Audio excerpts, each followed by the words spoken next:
So about a decade ago, I was fortunate enough to be involved in a research project that took me from Cape Cod all the way throughout the Canadian Maritimes, going through some incredibly beautiful landscapes. But at the same time, what I was there to uncover, to study, was an invasion that was occurring underfoot throughout this region. I was looking at the European green crab. This is a species that got into New York around 200 years ago, but mostly was around Cape Cod, New York, maybe Massachusetts for several centuries. Then in the 1980s, populations started to explode. I wanted to figure out why that happened, what had changed in the environment that allowed these species to start taking over new environments and to change them. What were the ecological impacts of the arrival of this green crab, Carcinus manus? When I got to a new area, an area where I'd just gotten, the native crabs there were gone, and the diversity was much lower, so I could immediately tell whether the species was there or not. But as bad as the green crab was for this environment, there are other species, other invasive species that are much worse, that have a much greater impact on the environment. The carnivorous snail from Florida was released throughout the islands of the South Pacific a couple of decades ago. Within about 10 years, 50 species of snails. These are snails that are equivalent to Darwin's finches that had evolved on separate islands. They all went extinct. They were eaten by this one carnivorous snail. The remaining ones in these areas all survive in zoos right now. There are none left except for one species in the wild. So invasive species is an important topic because it's one of the leading causes of biodiversity loss. It also has a major impact on human health. A lot of the diseases that we now struggle with, the infectious diseases, are actually invasive diseases that have come across the oceans, and we're moving them around the world. It also has an economic impact. We spend about $120 billion a year trying to control invasive species, or factoring in the impacts of these species on agriculture, aquaculture, or other marine life as well. So this is what we're up against with invasive species. The results of my work show that not only are we having new invaders spread around the world, but there are also new lineages. Lots of genetic diversity is being transferred around the world in marine systems, largely through ballast water. So we've got these species moving around the world. Once you've got a lot of genetic diversity, it's very likely that they're going to be here to stay. So this is the part of the talk where Jeremy Jackson and Nancy Knowlton would describe as the obituary. This is where it said, well, you think it's bad, it's actually worse, right? Things are looking really bad. So I didn't want to leave it at that. I wanted to find what would be a solution to something like this, to the problem with invasives. As I went around collecting species throughout Europe and also the Maritimes, I found that lots of kids and other people love to collect these crabs with me. In fact, a lot of times I didn't actually have to do any work at all. I just find a 10-year-old or a 12-year-old, and they'd go out and collect more of the species than I could possibly need in an hour or two. So they could quickly get to the search image, and it was really fun. So I started to think, well, maybe there's a connection here. Can we get people out there to help us work on this control effort? In addition to being a conservation biologist, I also happen to be a foodie. I'll go, when I travel, miles out of my way to try and find a local meal, something that's specific to that region. And while I was working collecting crabs in Nova Scotia, I thought, these crabs actually are eaten in Europe, and they're considered delicacy, especially in Italy and other places. So could we collect them here and start serving them, start eating them ourselves in this region? As it turned out, I collected some green crabs, fried them up using Yule Gibbons as a guide. His Stalking the Blue-Eyed Scallop was my guidebook early on. Found that not only were these green crab's delicious, but there were other species, other invasive species like periwinkles that could also be served up. So I started to think, okay, here's a way that we might be able to use these invaders in actually an unsustainable way, ideally. We're not trying to be sustainable here. Unlike in fisheries, where you're always struggling to control your appetite, here what you want to do is eat or capture as many of them as possible. So in 2004, I wrote an article for Audubon magazine.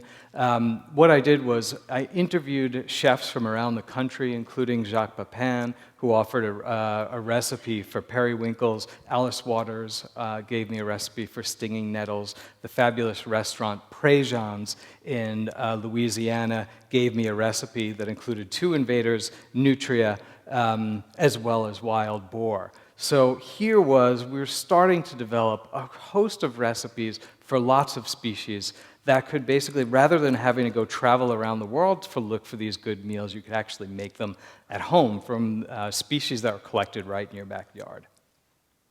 It's not only animals that are invasive, of course, weeds. There are lots of exotic, non-native weeds. This is garlic mustard, very invasive on the East Coast. I think it's arrived in Seattle about 10 years ago in 1999. It's a very good competitor. It competes against other flowers, but it also puts out toxins that can kill soil fungi. So when you look at the forest floors in Connecticut, all you see is garlic mustard because it's killing the fungi that support the saplings, the young trees in that region. So incredibly damaging pest. What can we do about that? Well, we can harvest it and make it into pesto. At least that's one recipe that you can do with this species. You don't have to go out, you don't have to necessarily use pesticides, but actually just a little bit of labor, and then you actually get quite a delicious meal out of that at the end of your work. The northern crayfish was introduced to Arizona in the 1960s as food for sport fish. Unfortunately, the sport fish didn't really eat it, and the crayfish took off. They started eating native plants, then they started eating native animals, and now they're even starting to cannibalize each other. They're so common in these regions. So what did the Arizona Game and Fish Department propose? To take on what the Cajuns do, right? Millions of Cajuns can't be wrong. Why not make crawfish etouffee or other crawfish recipes? They encourage people to go out there with nets or just by hand, collect these. Make sure, and this is important when you're doing this, not to transfer these things alive, because that's one of the risks of eating invasives, is encouraging people to move them around. You have to make sure you consume them and you're not transferring them between different waterways. They admit it, and this is true for me as well, that this is, I'm serious about this, that it can be helpful, but in a large part it's about outreach. It's about teaching people about invasive species, to start thinking about what's invasive and what's not, and get people outside again, to enjoy this, to learn about conservation in a new way that's not all about obituaries.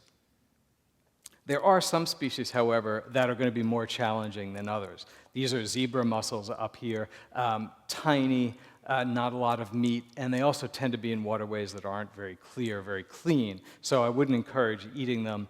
And I would have thought the same for Hemigrapsis sanguineus. This is an Asian shore crab that just got to the East Coast in the 1980s. I thought, well, they're too small, no one's going to want to eat them.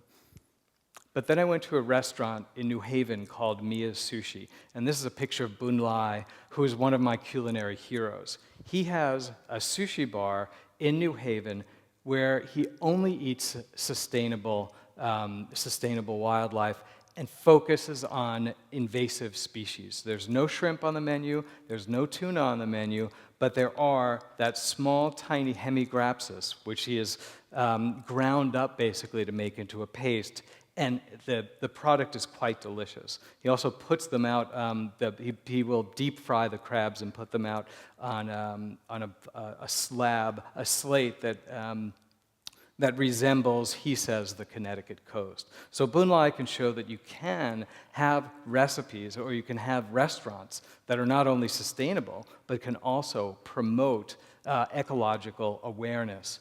And what's amazing about this restaurant as well is when I first got there, he has about a 52-page menu. There are a lot of invaders out there. What I found was that half of that menu is actually imaginary. It's things that he's dreaming up. He's never actually made them. So you have to figure out which ones are the ones that are going to be invasive, which ones you can order that particular day, and which ones you can't. Highly recommend it if you get there. We started a website about 6 months ago called Eat the Invaders. Collecting all of these recipes, trying to think of ways that we can get people from the public to bring their own recipes in there and look at it across the U.S. So it's not only it's regional, but we're also looking at species from throughout the world, how they got here. You'll see a picture of George Washington here.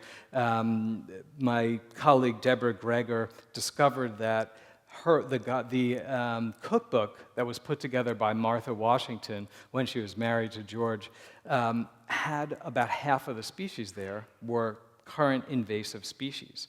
What it was she had been married twice, and the cookbook had come over from England from her ancestors, so it was all British species. Once they brought the book here, these were invasive species that could be prepared right here locally. So we propose that George and Martha might have been the country's first invasivores. So keep in mind, though, that as important I think that eating invasive species can be, it's much more important to stop species before they get here. That is the biggest take-home message is prevention. Because once they get here, it's very hard to get rid of them. By eating them, we might be able to reduce their ecological impact, but we're probably not going to make them completely disappear. Ways to do that include ballast water controls, trying to reduce the amount of water that's moved between harbors, as well as not allowing new species to come into an area unless they're proven to be non-invasive. That's the other way that's the opposite way that we usually look at it. The burden of proof should be on the people that are bringing these species into the area. Interestingly, Idaho is one of the first states to pass this law. Rapid response and monitoring is also important. When a species gets in, you have to find it, and two, you want to respond quickly to eradicate it before the range expands, and it's really going to be very difficult to control them at that point. And then finally, awareness. And this is where eating invasives comes in. Outreach to the general public, telling them about the problems, how they might transmit invasive species, and also through blogs and books about eating invasive species, collecting invasive species, or really just going out and monitoring. There are lots of citizen networks that look at invasives. One of the advantages of that, of course, is they're incredibly common. They're easy to find, so most people can learn how to do this pretty quickly. But a lot of it is just to have fun with it, right? Here's an exception to every lesson we learn in conservation biology, which is you want to learn how to control consumption. In this case, you want to eat these as much as you can. There are lots of great options here. Here's a three-course meal that I propose: periwinkles, nutria, and kudzu sorbet. Dandelion wine on the sign. All of these have been prepared, by the way. And as my colleague Bill Walton said, in this case, it's one of the few cases where you don't have to worry. Extinction actually is a happy ending.